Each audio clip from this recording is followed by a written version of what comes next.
منظمة ال SCP، اختصارها لسكيور وكونتين وبروتكت، واللي معناهم تأمين واحتواء وحماية. المنظمة دي وظيفتها انها تجمع الكائنات الخارقة للطبيعة وتحطهم جوا غرف او صناديق وتعمل عليهم تجارب. والنهارده هتكلم على مخلوق من المخلوقات الغريبة والمرعبة دي، واشهرهم واللي هو SCP-096 ذا تشاي جاي او الرجل الخجول.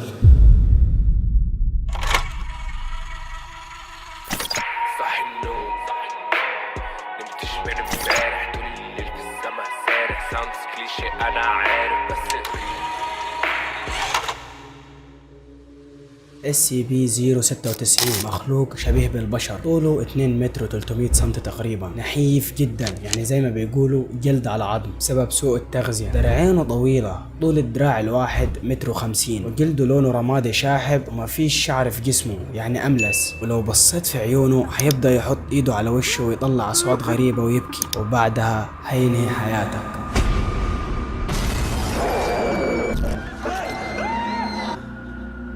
قصة الكيان المرعب ده قصة حزينة ومأساوية. تبدأ القصة دي من زمان خالص مع قرية صغيرة موجودة جنب أعلى جبل على وجه الأرض، واللي هو يا عزيزي المشاهد جبل إيفرست، واللي أغلب الناس بتسعى علشان تتسلق الجبل ده وما بيقدروش وبيموتوا هناك. في مستكشف من القرية كان ناوي إنه يطلع الجبل ويبقى هو أول شخص يتسلق الجبل، فأغلب الناس اللي في القرية عرفوا إن الشخص ده عايز يتسلق الجبل ومتيقن إنه هيطلع، فقالوا راجل عجوز وبيقول له أنت كده عاوز تنتحر زي غيرك بطلوعك للجبل ده، كل اللي بيروح هناك مش بيرجع. فرد المستكشف بغرور وقال للراجل انا اتسلقت جبال كتيرة وده مش اول جبل اتسلق، يعني قال لك خبير في المهنة وكده. الراجل العجوز قاطع كلام المستكشف وقال له هتعمل ايه لما تشوف الملك، فراح رد عليه المستكشف وقال له هطلب منه التاج بتاعه وابتسم. الراجل العجوز اتضايق من طريقة كلامه واسلوبه وسابه ومشى. فالمتسلق ده خلص اكله وراح ينام علشان تاني يوم هيروح يتسلق الجبل، وهو اليوم اللي هيتمنى فيه الموت.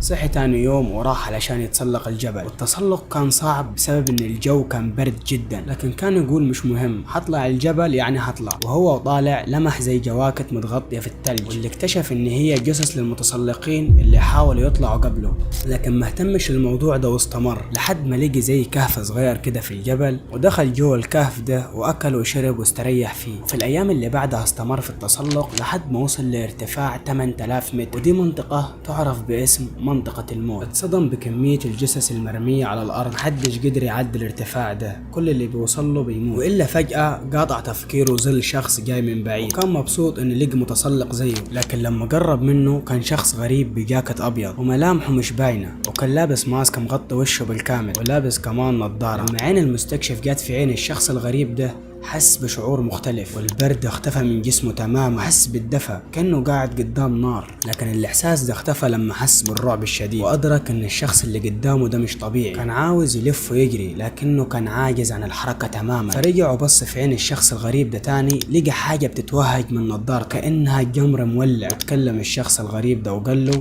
Do you wish to challenge me? انت جاي تتحداني؟ المستكشف اتجمد في مكانه ومعرفش ينطق كلمة. راح الشخص الغريب ده قال له اتكلم. Speak. راح رد عليه المستكشف وهو بيرتجف من الخوف. Who? What are you? ضحك الشخص الغريب ده وقال له انا ملك الجبل. المتسلق في اللحظة دي افتكر السؤال اللي سأله له الراجل العجوز لما قال له هتعمل ايه لما تشوف الملك، وافتكر برضه اجابته الغبية لما قال له هطلب منه التاج. المستكشف في اللحظة دي قاعد يبكي ويترجى الشخص ده ويطلب منه انه ما يأذيهوش، وقال هو الدموع في عينه I just wanted to climb. ويا ريته ما كان قال كده. فضحك الغريب ده وقال له انا هخليك تتسلق دلوقتي. Then you will climb, he says, and climb and climb and climb. ففجأة بقوة غريبة المتسلق رجع تاني لربع المسافة اللي كان فيها، وبعد ما بيوصل لنفس المكان برضه بيشوف نفس الشخص بصصه نفس البصة المرعبة، وبيضحك وبيرجع للنقطة اللي كان فيها تاني، يفضل يتسلق تاني وهكذا. والموضوع ده ابتدى يعيد نفسه لأيام وأسابيع وشهور، والمستكشف بدون راحة وبدون أكل وبدون شرب طول الوقت بيفتكر عيون الشخص الغريب ده وهي وبتبص فيه، وكان خايف يرجع للقرية بتاعته علشان ممكن الشخص ده ينهي حياته. وفضل يتسلق يتصلب لحد ما شكله ابتدى يتغير وشعره ابتدى يوقع وجلده ابتدى يتغير ويشحب لونه بسبب انه مش بيتعرض للشمس. وكمان جسمه اللي ابتدى يتحول بطريقة مرعبة، ابتدى جسمه يتمدد بطريقة غريبة ومرعبة بسبب الوقت الطويل اللي خده في التصلب. هدومه اللي ابتدت تتقطع وجسمه اللي بقى جلد على عظم. في مرة من المرات وصل المستكشف تاني للهضبة، كالعادة شاف الشخص الغريب والمرعب ده قاعد باصص فيه، فحط ايده على وشه وابتدى يبكي وابتدى يقول كلام غير مفهوم. مش عاوز حد يشوفه بالمنظر ده كده. آلامه اللي هو فيها دي خلت الشخص الغريب ده يضحك بدون رحمة وبدون إنسانية، وقال له أنا حققت أمنيتك. I gave you your wish. You climbed, didn't you? وبعدين قال له مليت باللعب بيه، شغلنا مع بعض خلص على كده. Our business concludes here.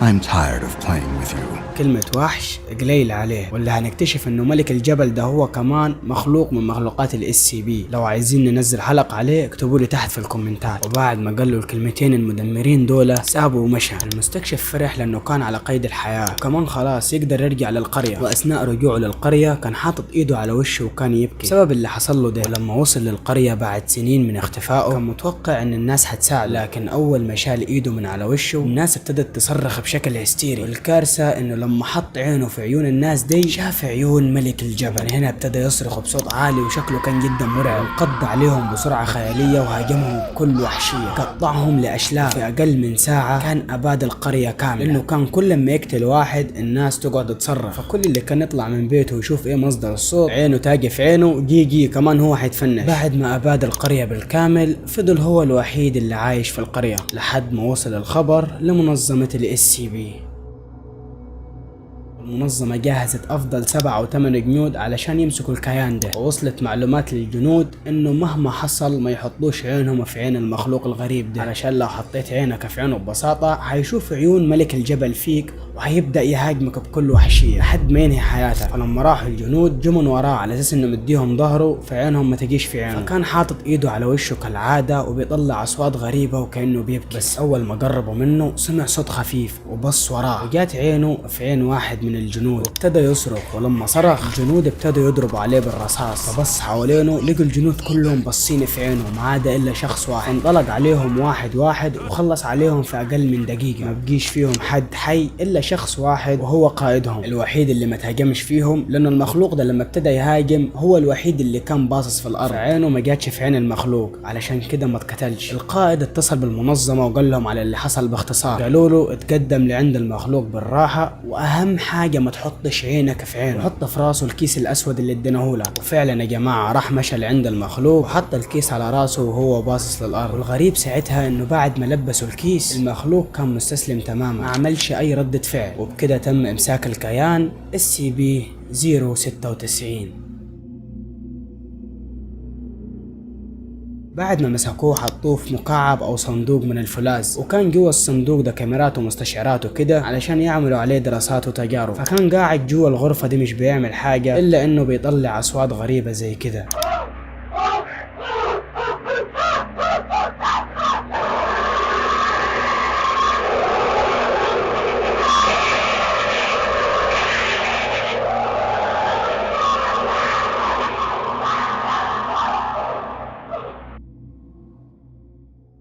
وبس هنا وصلنا لنهاية الفيديو اللي حرفيا اهلكني. ليا يومين اكتب سكريبت، يومين، فخلي عندك دم واعمل لايك وانشر الفيديو، واهم حاجة تشترك وتفعل الجرس، تمسك زرار السبسكرايب وتفجر. وكمان اهم حاجة لو حابب تعرف عن الفيديوز اللي هتنزل الفترة الجاية روح تابعنا على الانستجرام، وبالمرة روح تابعنا على باقي المنصات اللي هم تويتر وتيك توك كلهم بنفس الاسم جاست كريم زد. مستمرين على التنزيل كل اسبوع، وسط الاسبوع زي ما اتفقنا هينزل شورتس، يعني دلع اكتر من كده مفيش. الشورتس هتنزل على القناة دي مش القناة التانية، وبرضه روح اعمل سبسكرايب للقناة التانية مش هتخسر حاجة. anyway ممكن الفيديو ده ينزل لكم على الاربعاء والخميس يعني زي كده. وبس شكرا انك وصلت للحظة دي. ثواني تعال هتبوس. اوف يلا اقفل تاني. انزل التعليقات حالا وقول لي ايه رايك في الفيديو، وكمان اعمل الايموجي ده تحت علشان اعرف انك وصلت معايا للحظه دي. ولو لحد دلوقتي ما عملتش اشتراك ولا لايك انا عارف اتفاهم معاك، اقسم بالله لو ما عملتش لايك ولا اشتراك حاجة وبس. اشوفك الفيديو الجاي على خير ان شاء الله. في امان الله. برضه لسه ما عملتش لايك واشتراك؟ لا انت قليل الادب. Give a fuck if you really not feeling them. I've been doing the most, I've been killing them. Wallahi, Ahmed, yeah, محسن. Keep your head up and don't play the victim. Life is a movie, if you wanna play it, then just know the clichés are lifting. Yeah, Abu Dhabi born and raised, Grammys on the way. They be trying to find a reason just to hate. Say it to my face, I'ma catch a case. Won't give a damn what they gotta say. I'm one of the greats, there ain't no debate. I was outside on vacation, while walking Daddy Day, you was forbade. Yeah, stop calling on my phone, I don't wanna hear your tone. I be seeing on my phone, yeah.